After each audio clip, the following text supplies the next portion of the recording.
All right, it's time for a little more Plotinus, and we've been looking at passages in the Aeneids, and I have no idea how many more videos I'm going to do. This next passage in the Aeneids I want to look at is one that I've highlighted, underlined a lot. I've underlined it in black ink, I've underlined it in green marker, I've highlighted it in yellow marker. This is important stuff, and I've been through it a number of times.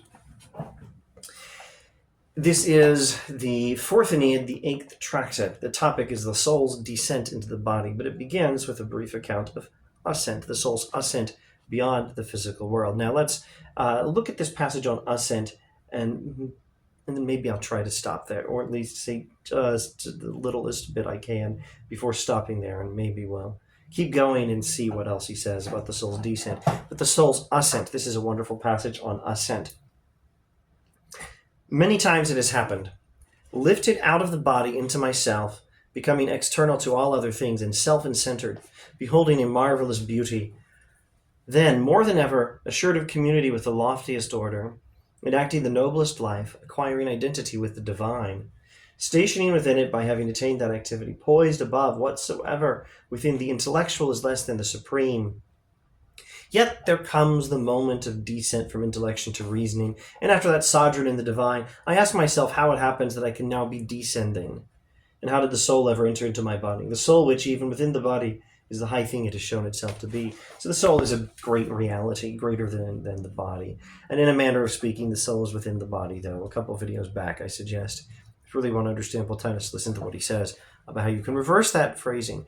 The body is within the soul. But the soul, ascending beyond matter, beyond the body to divinity, doesn't seem to stay there.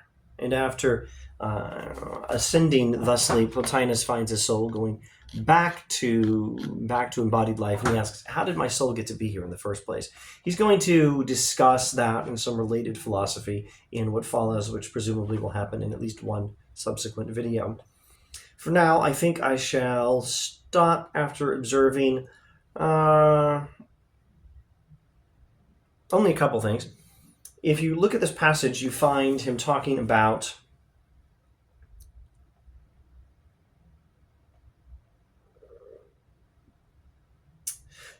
different levels of divinity, and I'm not sure how easily I can tell you with this word he's referring to this level, with this word he's referring to this level, with that word he's referring to another level, but the familiar levels of Plotinian divinity that we talk about, the one, divine mind, universal soul, these levels are, 2 or 3 of them are referenced here, and that's quite enough for now. And thank you for watching.